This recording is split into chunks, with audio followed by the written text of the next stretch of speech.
Ya baik, bismillahirrahmanirrahim. Assalamualaikum warahmatullahi wabarakatuh. Halo Sobat iTalk, kali ini bersama aku Ulfa dan aku nggak sendirian nih. Kali ini aku bersama narasumber kita yang kece dengan Bang Arifin selaku jurnalis dari Identitas ya Bang? Ya. Kalau boleh tahu. Nah, mungkin tanpa berlama-lama, kali ini podcast kita bertema dengan seluk-beluk jurnalis. Bagi teman-teman yang kepo atau pengen pantengin video kita, jangan di skip ya, tonton terus di channel kita. Mungkin di sebelah aku udah ada Bang Arifin. Halo Bang. Halo Ulfa. Kesibukannya hari ini kira-kira ada nggak Bang? Soalnya Bang sibuk kali kan soalnya. Sahur, puasa, sibuk lah.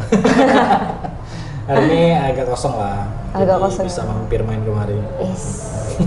Jadi hari ini Bang Arifin, kebetulan sekret baru juga kan Bang? Iya, aku belum nih kemarin nih. Belum pernah kesini Bang. Ya. Mungkin ya inilah Bang, studio kecil-kecilan ya Bang. Pertama kali juga. Studio kan. Yes. Mungkin Bang, mungkin langsung aja kita ya Bang. Okay. Cerita-cerita mungkin terkait tentang jurnalis gitu Bang. Mungkin Bang kesibukan Abang selain jadi jurnalis apa gitu Bang? Kira-kira? Apa sibuk? Sehari-harinya jurnalis, kemudian sibuk ngurus anak juga, antar jemput anak sekolah. Terus apa lagi ya? Mungkin kegiatan di luar berjurnalistik itu kami ada yayasan Suara Hutan, itu biasanya masih berkaitan sama tulis-menulis juga. Itu kami lembaga sendiri yang fokus soal liputan tentang lingkungan, soal konservasi. Nah itu jadi ya sembari berjalan lah itu kerjaan jurnalis jalan, itu juga tulisan-tulisan tentang konservasi, biasanya itu di Voice of Forest gitu. Oh iya. Kalau boleh tahu Bang, sudah berapa lama Bang Abang menekuni tentang jurnalis ini, atau Abang masa kuliah memang udah suka tuh menulis-nulis atau cari-cari sumber-sumber berita gitu Bang? Aku udah 14 tahun ya, 14 tahun di dunia jurnalis. Tapi sebenarnya itu suka nulisnya itu atau punya kemauan kuat nulis itu waktu di akhir-akhir berkomisariat lah gitu. Itu waktu itu 2009 2008 ya. Ini kayaknya mesti punya strategi lain nih gitu. Nah dulu kan anak HMI kan biasanya demo, habis itu bikin apa sih kita tuh namanya tuh pernyataan aksi kan gitu kan. Nah itu tuh gitu-gitu aja tuh isinya. Jadi aku mikir kita ada banyak kali aksi tapi kok nggak ada dampaknya, kira-kira gitulah. Nah jadi aku kayaknya perlu sesuatu yang baru nih gitu. Akhirnya coba deh nulis gitu. Katanya kan tulis itu lebih berpengaruh tuh dibanding kita demonstrasi, walaupun demonstrasi itu wajib lah. Jadi akhirnya kok kayaknya kelemahan kita ini kita demo-demo tapi nggak ada yang nulis. Benar. Gitu isi demo kita ini nggak kemana-mana, cuman habis di simpang jodoh ya kan, simpang jodoh namanya ya kan. Berarti Abang berbeda jalur dengan teman-teman Abang yang lain pada saat demo. Aku rajin demo juga. Kami demo tuh sama kami ya olahraga lah kan. Kalau nggak demo rasanya pegel badan gitu ya kan. Nah, tapi setelah itu kayaknya mesti ada cara lain. Demo tetap tapi harus ada cara lain juga. Benar. Nah, salah satunya nulis. Nah, waktu itu kita heboh-heboh demo soal PTB HMN USU waktu itu. Demo berkali-kali dan segala macamnya dan banyak korban juga. Tapi kok kayaknya dampaknya nggak besar gitu dari demo-demo itu, dan makin kecil malahan, makin susut masanya. Jadi kayaknya aku pakai strategi nulis waktu itu 2008-2009 ya. Nah jadi itu aku tulis cerita-cerita ataupun perjalanan demonstrasinya FISIP waktu itu dan alasan kita berdemonstrasi. Akhirnya itu jadi skripsi. Oh, skripsi Abang tentang PTB HMN USU gitu, tentang perjuangan tentang perlawanan kita melawan PTB HMN USU itu waktu itu. Nah, tiba-tiba setelah tamat aku kerjanya waktu kan di Kontras tuh. Setelah berkomisariat aku kolektif, habis kolektif Kontras. Nah, setelah di Kontras itu ada yang nawarin. Bang, kalau boleh tahu kolektif Kontrasnya apa sih? Mungkin teman-teman di sini nggak tahu ya Bang apa itu kolektif atau Kontras. Itu komisi untuk penanganan kekerasan dan orang hilang. Itu ini katanya dari Kontras ya. Itu NGO tentang HAM, itu didirikan Munir 2004 karena waktu itu 2004 aku masuk mahasiswa, itu lagi heboh-hebohnya Munir meninggal di racun cyanida. Jadi gemanya Munir itu kayak apalah mempengaruhi gerakan mahasiswa lah pada masa itu. Jadi 2005, nah 2004 tuh baru berdiri juga tuh Kontras. 2003 baru berdiri Kontras Sumut. Nah 2005 tuh waktu semester 2, semester 3 tuh aku gabung di Kontras. Waktu itu koordinatornya masih Bang Oslan, alumni kita juga, mantan ketua umum Stambuk 92 atau 93 ya. Nah gitu, jadi aku gabung, dikasih magang, kasih kesempatan magang sama Bang Oslan di Kontras. Itu abang jadi apa bang waktu di Kontras? Waktu itu jadi relawan. Oh masih jadi relawan? Relawan, iya relawan. Gitu sebelum berpengurus. Sebelum jadi pengurus komisariat, aku udah jadi relawan di Kontras. Waktu itu Kontras itu isinya ya Kak Wina, mantan Kabid PTKP, kemudian Bang Herdensi, mantan ketua umum. Gitu. Jadi akhirnya aku belajar di situ. Gak lama akhirnya beraktualisasi lah di pengurusan. Masuklah Kabid Litbang. Masuklah Kabid Litbang. Habis itu setelah pensiun dari Kabid Litbang ke kolektif waktu itu jeda ada 3 bulan ke kolektif. Kolektif itu yayasan NGO juga yang ngurusin soal demokrasi gitu kan, itu didirikan sama Bang Dadang. Tapi sekarang Bang Dadang masih aktif lah ya berkolektif ya. Nah belajar 3 bulan, nggak lama Kontras narik lagi tuh 2008 kayaknya setelah berpengurusan. Habis itu pensiun. Nah Kontras itu kan sering berinteraksi sama jurnalis, ketemu sama Kompas.com, sama Tempo, sama media-media nasional lah gitu. Waktu pensiun mereka ada yang nawarin tuh salah satu, ketemu sama aku, kau mandi nulis? Bisa kak, aku bilang gitu. Ya udah ikut yuk jadi wartawan. Awal-awalnya masih mingguan, KPK Pos, akhirnya nggak lama 6 bulan udah di Tribun Medan gitu. Tribun Medan 8 bulan. Itu jurnalis. Tribun Medan 8 tahun, berjurnalis dari 2010 sampai 2018 sampai sekarang itu di IDN Times ya. Oh gitu. Mungkin bang kira-kira ada nggak bang momen yang sulit ketika abang jadi jurnalis itu? Mana tahu abang kayak agak skeptis gitu sama beritanya gitu. Ada nggak kira-kira ini bang? Maksudnya momen apa nih? Abang melakukan jurnalis nih, terus ada masuk berita nih, beritanya ini mungkin agak rawan nih ke abang juga. Oh gitu. Selaku abang yang menulis juga kan? Biasa, itu mah biasa. Jadi sama sih. Jadi soal resiko ya. Sama juga kalau kita demo di masa-masa kuliah, di zaman-zamannya berkontras dulu ya, semuanya udah ada resiko lah kan. Kita tahu, kita juga belajar manajemen konflik, manajemen namanya itu dulu di HMI itu kontra intelijen. Nah itu kita belajar kontra intelijen. Kira-kira kalau apa nih harus kita lakukan dalam demonstrasi, kita lakukan kontra intelijen, dan dalam aksi itu kita kan udah belajar risiko, ditangkap, kena apa lagi, kena tendang, kena gas air mata dan lain-lain. Nah itu udah berisiko. Nah sebenarnya di jurnalis sama juga, risikonya begitu juga. Berita kita rawan, nggak disenangin orang segala macam. Tapi itulah risiko, setiap kerja kan ada risiko ya. Tapi kita lihat kepentingannya lebih besar mana, lebih besar resikonya atau lebih besar dampaknya kepada masyarakat. Benar. Gitu. Makanya kalau untuk liputan-liputan mendalam, liputan yang menuding orang korupsi, membongkar penyelewengan segala macam, itu kita udah biasanya lebih prepare, nggak cantumin nama, kemudian bla bla bla lah, kita ada rekatnya lah, harus kita jalankan di kerjaan di kantor supaya kita tetap aman, walaupun kita tahu pasti itu akan tertuju ke kita gitu. Tapi itu udah biasa lah jadi risikonya jurnalis, setiap kerjaan kan punya risiko kan. Benar. Nah nggak jauh beda lah sama risikonya ber-NGO gitu menurutku. Jadi ya ketika berjurnalis ya udahlah memang risikonya begini gitu, tapi bagaimana kita meminimalisir risiko dan mempunyai rencana mitigasi risikonya gitu. Iya.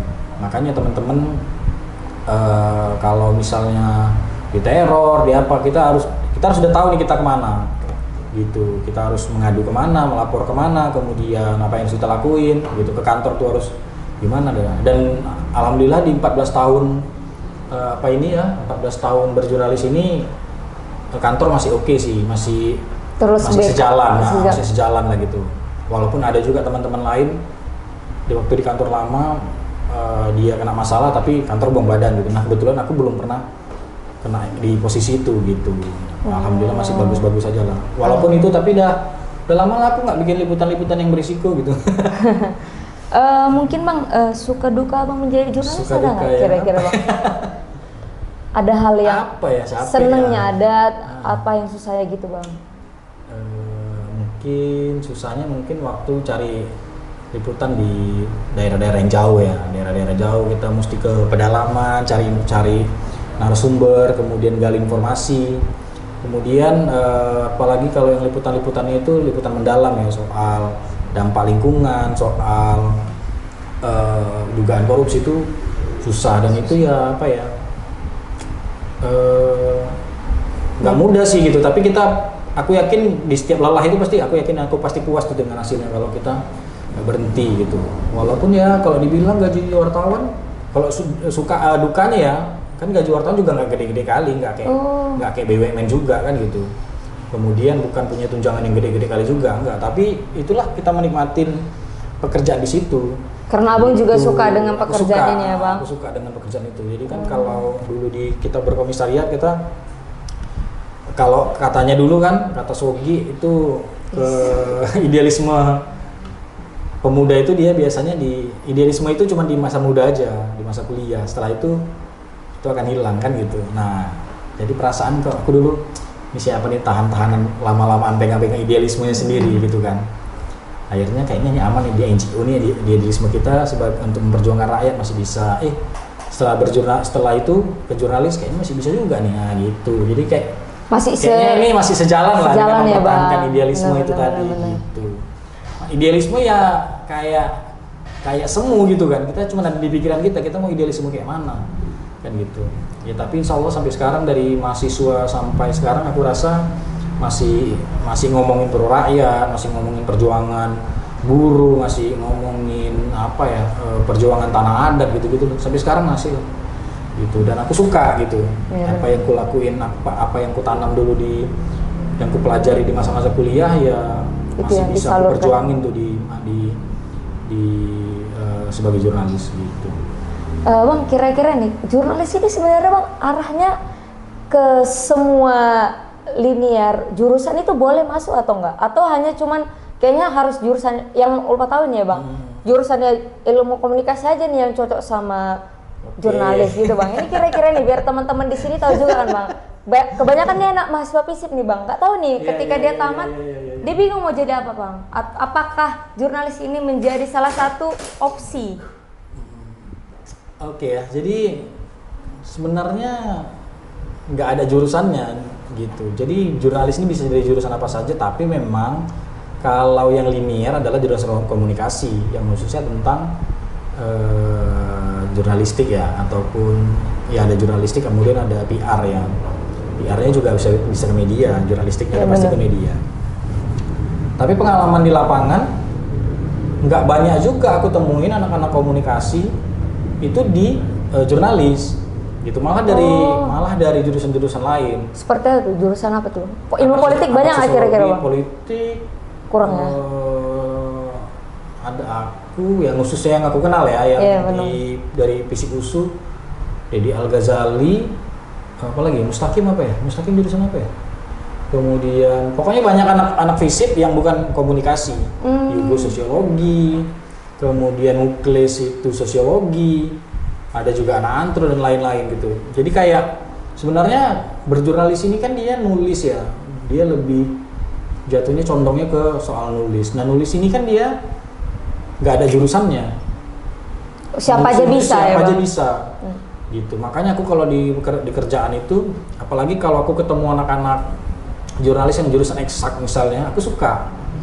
Dia pasti pinter dan analisisnya pasti punya cara yang berbeda dibanding anak-anak sosial, kira-kira gitu. Nah aku ketemu anak FKM jadi wartawan, anak kedokteran gigi jadi wartawan. Kedokteran gigi ada juga jadi wartawan? Ada, pemret kami di Tribun mantan dokter gigi. Oh iya? Mantan FKG Unhas Makassar, Unhas ya. Dan Unhas. itu bisa bang?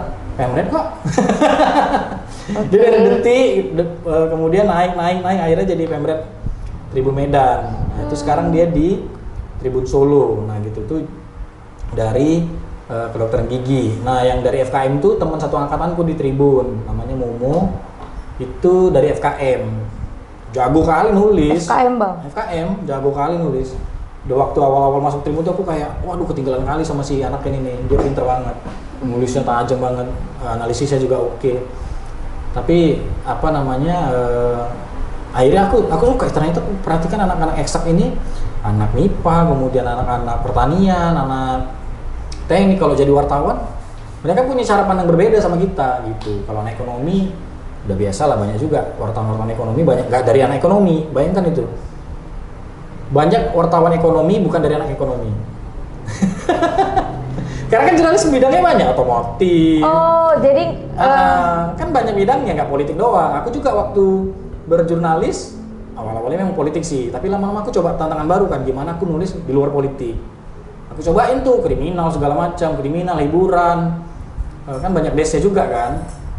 Nah, yang khusus untuk anak ekonomi, memang kebetulan susah nyari wartawan anak ekonomi. karena banyak yang nggak minat ke interest ke pasti nggak ada jurnalis pikiran ya, aja Bang? di wartawan ekonomi kan. Benar-benar. Nah akhirnya. Oh berarti bang di jurnalis itu banyak bidang-bidangnya banyak lagi. bidangnya, iya. Oh. Gitu banyak desknya lah Desk, kira-kira ya. gitu kan. Kalau kan buka halamannya Kompas, ada halaman 1, ada halaman Metro, ada halaman apa lagi, daerah, metropolitan maksudnya dengan daerah, ada humaniora, ada ekonomi, bisnis dan lain-lain kan gitu. Nah itu nggak ada juga aku yang jago-jago nulis ekonomi itu nggak anak ekonomi ya, wartawan, tapi itulah soal kebiasaan gitu, soal sejauh mana dia mau belajar dan lain-lain. Jadi kuncinya si jurnalis ini jangan pernah berhenti belajar. Tetap gitu. harus belajar ya bang. Dong, iya. Dan harus aware juga terhadap isu-isu Informasi kita. semua segala harus baca. Jadi kalau dibilang wartawan ini tahu banyak gitu kan, sebenarnya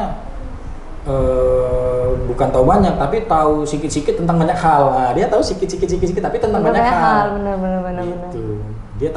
Dia nggak concern di satu bidang. Makanya akhirnya sekarang di jurnalis juga makin rigid ya. Ada khusus wartawan otomotif, dia otomotif terus liputannya supaya dia pemahamannya makin dalam. Kemudian makin tinggi lagi ada jurnalisme investigasi, dia belajar di situ aja. Investigasi soal bedah anggaran, alur politik segala macam dipelajarinya. Kemudian ada khusus kriminal, kemudian ada khusus apalagi ya, khusus ekonomi tadi udah ya, khusus pendidikan. Nah itu kan kemudian yang finance lagi, finance tuh yang perbankan. Bayangkan yang jurnalis perbankan nggak ada yang orang keuangan ekonomi, gitu ya, bukan orang keuangan, tapi anak fisip biasanya. Gitu tuh, jadi kayak apa ya, yang penting kita mau belajar aja. Nah jadi jurnalis itu yang penting kita mau nulis, rajin baca, kemudian berani coba aja gitu. Semua di desk kayaknya harus dicoba lah. Tapi bang salah satu ada olahraga juga. Nah olahraga. Iya, di olahraga kan bukan anak olahraga yang liputan. Oh iya bang. Iya, kan anak fisip juga. Oh. Wartawan-wartawannya kan anak fisip juga, gitu. Jadi base-nya banyak dan yang penting ada kemauan aja tuh. Kemauan untuk belajar ya. Belajar gitu. Bang, bisa kalau belajar. Apa aja bang hal yang nggak boleh dilakukan oleh seorang jurnalis? Aduh. Entah ada kode etiknya ya, gitu. Ada kode etik. Kita jurnalis punya kode etik.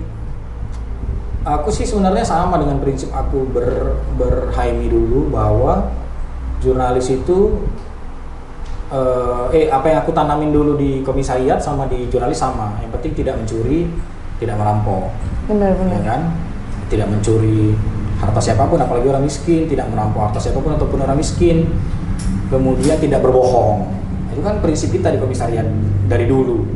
Jadi kita mau bodoh kayak manapun di komisariat ini nggak apa-apa. Yang penting kita tidak mencuri, tidak berbohong, tidak merampok harta orang lain, kan gitu. Itu kita pegang kuat-kuat sampai di jurnalis ya, kita udah biasa, kita tidak merampok, tidak mencuri, tidak berbohong. Nah berbohong itu apa? Berbohong itu banyak hal dalam jurnalistik. Berarti ada plagiat di situ. Ya kan? Yang kedua ada copyright, foto bukan foto kita bilang foto kita gitu. Jadi kemudian bukan informasi kita dapat, kita bilang itu hasil wawancara kita, itu kan berbohong. Itu fatal. Nah, yang kayak gitu tuh fatal. Dan banyak lagi larangan-larangan dalam berjurnalis. Ya, pada muaranya adalah tidak boleh meminta upeti ataupun uang kepada narasumber ataupun orang yang kita wawancarainya gitu. Banyak halnya, banyak poinnya, tidak boleh tidak boleh mengungkapkan narasumber anonim gitu banyak, hak tolak dan lain-lain, itu bagian dari kode etik jurnalis ya, Bang. ya, Benar-benar. Nah, mungkin Bang ini the last question ya Bang. Siap. Mungkin Bang, kami nih usia Gen Z sekarang, mahasiswa FISIP USU lah Bang, mungkin ada yang nonton juga nanti kan. Mungkin Bang boleh nggak Bang kasih tips and trick buat kami nih Bang untuk menjadi seorang jurnalis itu gimana Bang? Langkah awalnya gitu Bang. Apalagi kan kebanyakan anak sekarang ini Bang, cita-citanya itu pasti kalau nggak jadi YouTuber, jadi content creator. Ya. Yang mana tahu mau kan berafiliasi itu gitu semuanya Bang. karena menghasilkan uang kan gitu kan. Benar. Money is the number one. Ya, konten kreator pun nggak mudah juga, itu susah juga, mesti belajar juga. Tapi intinya kalau mau jadi jurnalis, yang pertama banyak baca buku, baca koran, baca berita segala macam, banyak baca. Dan kedua, rajin nulis. Nah, itu dia, rajin nulis dulu tuh. Jadi apapun yang kita pikirin di kepala kita itu kita tulis. Nah, apapun yang ada di benak kita tulisin. Aku dulu tuh awalnya suka nulis tuh gitu, apa yang ada di benakku ku tulis sampai sekarang. Kadang nggak mau tidur kita kan suka terlintas sesuatu ya kan. Benar. Nah, itu harus kita tulis. Nah, jadi bagaimana kita mengaktualisasikan apa yang ada di pikiran kita, apa yang kita baca, kita gabungkan dalam tulisan yang kita buat. Mau dibuat memang. Iya, nah itu dia. Jadi minimal kita harus rajin baca, kemudian rajin nulis. Nah, itu dia. Habis itu semua itu akan bisa apa aja, dan itu profesi yang aku sebutkan tadi bukan cuma untuk jurnalis saja, bisa jadi UX writer, bisa jadi SEO, bisa jadi content writer dan lain-lain. Nah, itu semua kuncinya adalah di nulis. Nah, gitu. Dan kita bisa nulis bagus kalau kita banyak baca. Nah, kalau kata-kata kan untuk menulis satu buku kita harus baca 1000 buku. Benar. Gitu. Benar. Jadi kalau kita mau nulis satu berita yang bagus, berarti kita harus baca 1000 berita lain yang bagus. Gitu. Tapi kan Bang, kebanyakan Gen Z sekarang nih terkhususnya di tahun-tahun kelahiran Ulfa gitu Bang. Kebanyakan anak-anak zaman sekarang itu Bang males baca buku. Nah, itu dia, itu harus dirubah. Yang nggak harus baca buku, baca apapun, baca berita, baca jurnal, baca e-book, apapun boleh. Yang penting baca. Yang nggak boleh itu nggak baca. Nah, itulah makanya anak Gen Z ini dia paling hobi nyebar hoax. Bukan hobi sih, dia sebenarnya bukan nyebar hoax, tapi dia nggak tahu itu hoax. Jadi karena dia tidak bisa, jadi akalnya ya, tidak dilatih. Kalau kita baca buku kan kita melatih mempertentangkan isi hati dan isi pikiran. Ini kok kayak gini ya? Oh, ternyata begini. Oh, ini kok gini ya? Ternyata begini, dari buku. Jadi dengan baca buku tadi kita punya proses berpikir antara mengasah ketajaman kita menganalisis. Ini benar atau enggak? Ini bagaimana selanjutnya? Nah, gitu menganalisis. Nah, anak-anak sekarang itu nggak begitu. Jadi ketika dapat informasi rasanya benar. Bulat-bulat ya Bang. Nah, gitu. Informasinya. Oh, benar nih pasti nih. Gitu. Itu tidak mempertentangkan, bahkan itu sesuatu yang aneh sekalipun itu tidak dipertentangkan di akal pikirannya. Karena apa? Akal pikirannya tidak terbiasa dengan perdebatan itu tadi. Gitu. Kita kan harus dilatih dengan dialektika kan? Benar. Ini kenapa? Tesis, antitesis, sintesis. Balik lagi tesis, gitu kan kita akal dengan membaca buku itu yang dilatih sama pikiran kita. Gitu, analisis segala macam. Ini benar nggak? Variabel A, variabel B ternyata menjadi menujunya variabel C. Oh, variabel C kan jadi A lagi. Balik lagi nih. Ini apalagi selanjutnya gitu. Nah, akal kita dilatih untuk itu. Jadi kalau orang udah terbiasa baca, ketika ngelihat judul berita aja dia tahu ini pasti bohong. Nggak mungkin, nah kira-kira gitu. Benar. Atau minimal curiga. Nah, salah satu sifat jurnalis yang harus dipelihara adalah skeptis. Jangan mudah percaya. Gitu. Jadi kalau misalnya si pejabat ngomong bla bla bla, jangan percaya dong, kan dia bisa bohong. Namanya kita menuduh sesuatu sama dia berbohong kan wajar. Nah, tapi dia punya hak, masalahnya narasumber kita punya hak untuk berbohong. Tapi kita juga punya hak tidak percaya dan tidak menulis apa yang dia bicarakan. Karena apa? Dia berbohong.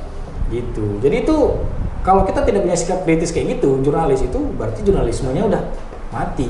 Nah itu. Betul. Itu dia. Mungkin ada kata-kata Bang yang terakhir lah untuk adik-adik yang nonton hari ini. Siapapun itu anak Gen Z, anak milenial, khususnya anak-anak komisar di Usu, rajin baca. Bener. Rajin baca, apapun itu baca. Baca. Jadi kalau mau bikin apa namanya statement aksi, mau bikin skripsi, baca dulu banyak. Baca buku. Gitu. Apapun itu. Jadi profesi apapun akan baik dia kalau kita rajin membaca. Baca. Gitu. Oke. Kalau enggak generasi mudanya bisa kacau. Benar sekali. Oke guys, mungkin ini aja keseruan kita hari ini. Siap. Jangan lupa like, comment, and share.